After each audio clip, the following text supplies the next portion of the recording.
दोस्तों नमस्कार, कैसे आप सब। उम्मीद है काफ़ी अच्छे होंगे। आज का वीडियो आप सभी के लिए काफ़ी खास है। आज के वीडियो में हम संविधान के टॉप 20 सवाल को लिए जो काफ़ी महत्वपूर्ण है। किसी भी एग्जाम की दृष्टि से आप कोई भी एग्जाम की तैयारी कर रहे हैं, आप सबके लिए काफ़ी खास रहेगा और पूरे वीडियो को ध्यान से देखिएगा और समझने का प्रयास करिएगा। तो पहला सवाल है, योजना आयोग की स्थापना कब की गई थी। ऑप्शन दिया गया है 2019, 2000, ऑप्शन सी है 1947 है, ऑप्शन डी 1950। योजना आयोग की स्थापना, जैसा कि आप सभी ऑप्शन देख रहे हैं, इसका ऑप्शन नंबर डी इसका आंसर होगा, यानी कि 1950। 1950 इसका ऑप्शन हो जाएगा, ऑप्शन नंबर डी, ठीक है ना। उसके बाद देखते हैं अगला सवाल है। नेक्स्ट सवाल, भारतीय संविधान के तहत विधायी शक्तियाँ किसमें निहित होती है। विधायी शक्ति बताना किसमें निहित होती है। पहला ऑप्शन राष्ट्रपति, दूसरा प्रधानमंत्री, तीसरा मंत्रिपरिषद, चौथा ऑप्शन है संसद। इसका ऑप्शन बताना है। तो इसका आंसर हो जाएगा विधायी शक्ति जो भारतीय संविधान में है दिया गया है, ऑप्शन नंबर जो डी आंसर है। अगर यदि आप लगाते हैं संसद तो आपका ये सही आंसर रहेगा, ठीक है ना। उसके बाद देखिए अगला सवाल देखते हैं। उस नेक्स्ट सवाल है, भारतीय संविधान में भारत में डैश की जयंती पर सुशासन दिवस मनाते हैं। यदि सुशासन दिवस मनाना है, ऑप्शन है बी आर अम्बेडकर, अटल बिहारी वाजपेयी, जयप्रकाश नारायण, ज्योति बसु। तो इसका ऑप्शन नंबर आप सब यदि बी लगाते हैं अटल बिहारी वाजपेयी, तो उन्हीं का जो बर्थडे होता है ना, उन्हीं के बर्थडे पे हम लोग क्या करते हैं, सुशासन दिवस हर साल मनाते हैं। और कब मनाते हैं याद कर लीजिएगा, पता ही होगा, 25 दिसंबर को हर साल के हम लोग क्या करते हैं, हम इस साल मनाते हैं, ठीक है। उसका अगला सवाल है, नेक्स्ट सवाल देखते हैं। हाँ, ये भी काफ़ी अच्छा सवाल है। मिथुन जो है भारत के किस राज्य से, निम्न में से किस राज्य का प्रतीक है। बताना है मिथुन जो है किस राज्य का प्रतीक सिंबल है।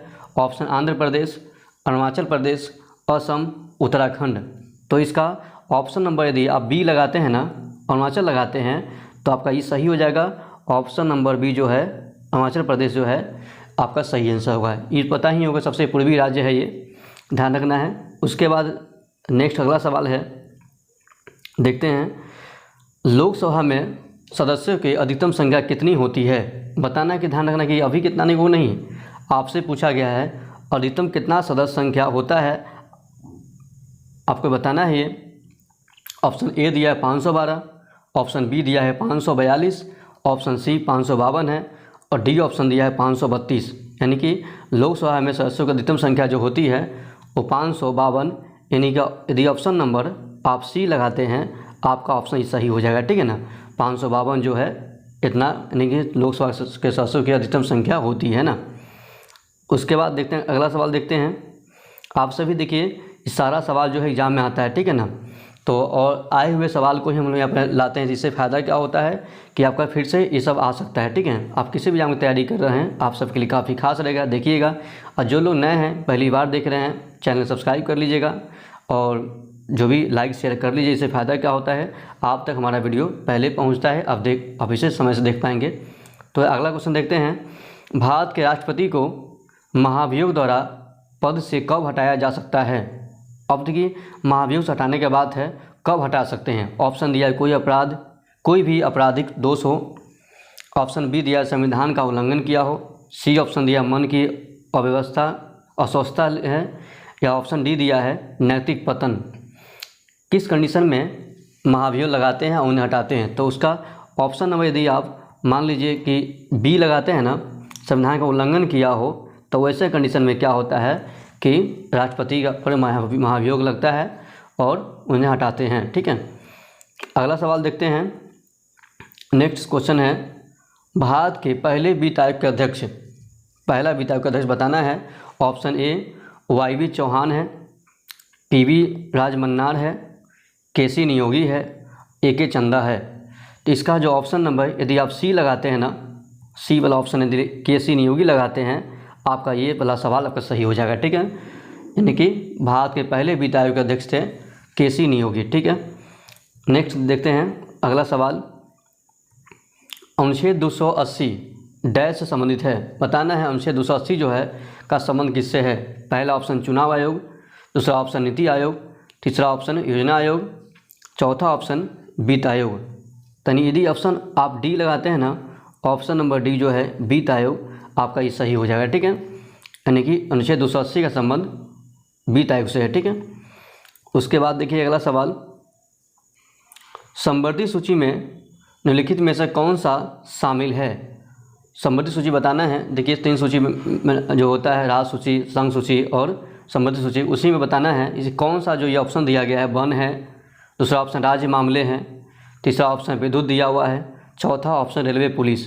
तो इसका यदि ऑप्शन नंबर यदि आप 1 लगाते हैं, ऑप्शन ए जो लगाते हैं 1 लगाते हैं, तो आपका ये सही हो जाएगा। आपका ये समवर्ती सूची का विषय है। ठीक है, उसके बाद नेक्स्ट सवाल है, हाँ, उर्दू जो है डैश की शासकीय भाषा है। अब उर्दू बताना है किस राज्य का जो शासकीय भाषा हो सकता है। तो ऑप्शन दिया है आंध्र प्रदेश, दूसरा ऑप्शन अरुणाचल प्रदेश, तीसरा ऑप्शन पश्चिम बंगाल, चौथा ऑप्शन जम्मू कश्मीर। तो इसका यदि आप मान लीजिए ऑप्शन नंबर जम्मू कश्मीर लगाती थी कि आपको देखने से लग रहा है कि इसी का हो सकता है, ठीक है ना, तो जम्मू कश्मीर लगाते तो आपका सही आंसर हो जाएगा। ठीक है, अगला सवाल है, संविधान का जो 35A जो को किस वर्ष में संविधान में जोड़ा गया था। ये जो 35A को अनुच्छेद जो 35A जो है कब जोड़ा गया था। तो इसका ध्यान रखिएगा। पहले ऑप्शन दे जान लीजिए। ऑप्शन दिया है 1952, 1954, 1956, 1958। तो ऑप्शन नंबर यदि आप इसका बी लगाते हैं ना, यानी कि 1954 लगाते हैं, आपका ये सही हो जाएगा। ठीक है ना। उसके बाद अगला सवाल देखते हैं। अगला सवाल है, 15वें वित्त आयोग का गठन भारत के राष्ट्रपति द्वारा डैश वर्षों की अवधि के लिए किया गया था। अब मान लीजिए और ये 15वें वित्त आयोग का जो अवधि है बताना है कितने वर्ष के लिए होता है। तो ऑप्शन 3 वर्ष है, 6 वर्ष है, 4 वर्ष है, 5 वर्ष। यदि इसका आंसर अगर आप ऑप्शन डी लगाते हैं, 5 वर्ष लगाते हैं ना, आपका ये सही हो जाएगा। ठीक है ना। अगला सवाल देखते हैं।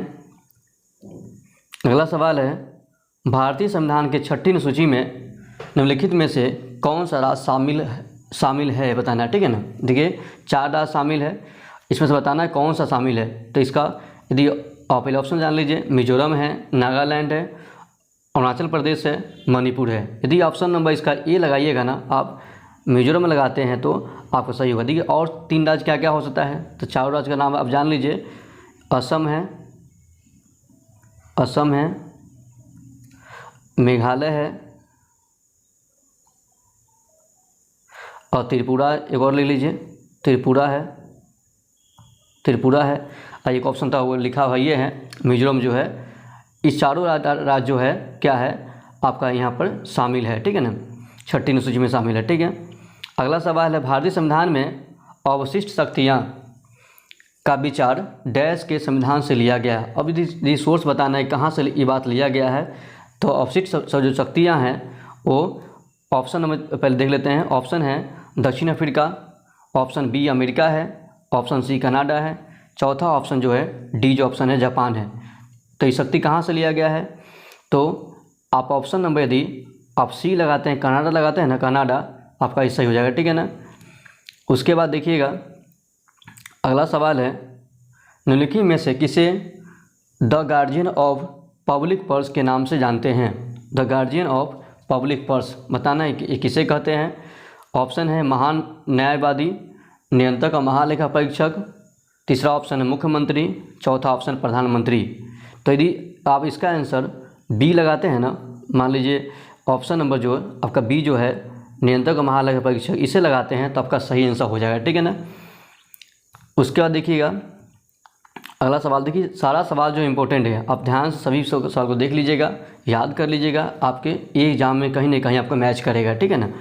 अगला सवाल है, भारत ने मौलिक अधिकारों की सूची से संपत्ति का अधिकार कब हटा दिया गया था।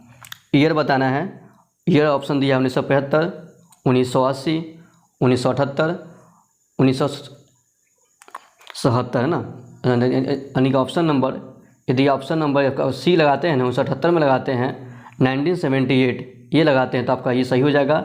इसी वर्ष क्या हुआ था, संपत्ति के अधिकार को हटा दिया गया था, यानी पहले ये संपत्ति अधिकार था, हटा दिया गया। ठीक है। संबंधित अधिकार को हटा दिया गया था। ठीक है। अगला सवाल ये है, निम्नलिखित में से किस एक को सामान्यतः समाज के लिए हानिकारक नहीं माना जाता है। अब देखिए बताना है क्या, हानिकारक नहीं पूछा है, हानिकारक नहीं माना गया वो पूछा है। ध्यान से सवाल पढ़ना है। देखिए निगेटिव वाला सवाल भी हमेशा एग्जाम में आते रहता है, तो उससे में क्या है, अब ध्यान से पढ़ना होता है।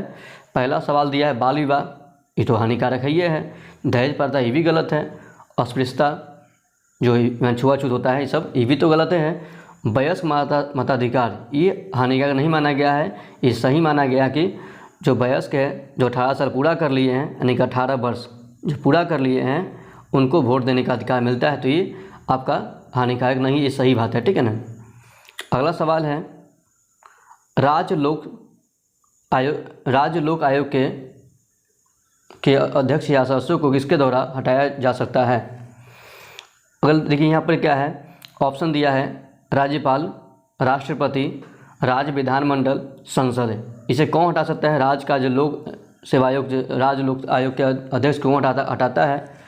तो यहाँ पर यदि आप राज्य का लोक यदि आप इसका ध्यान रखिएगा कि ऑप्शन नंबर बी लगाते हैं ना, राष्ट्रपति लगाते हैं, आपका ये सही हो जाएगा। ठीक है ना। उसके अगला सवाल देखते हैं,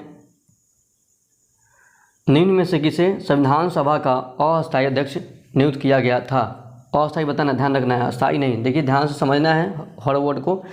पहला ऑप्शन है आचार्य JB कृपलानी, दूसरा ऑप्शन दिया है सच्चिदानंद सिन्हा, तीसरा ऑप्शन दिया है C राजगोपालाचारी, चौथा ऑप्शन दिया है शरद चंद्र बोस। है ना। देखिए इसका ऑप्शन नंबर यदि आप बी लगाते हैं सच्चिदानंद सिन्हा, तो आपका ये सही हो जाएगा। इन्हीं को अस्थायी तौर पर यानी कि नियुक्त किया गया था। ठीक है ना। और अस्थायी का नाम कहे तो राजेंद्र प्रसाद। ठीक है ना।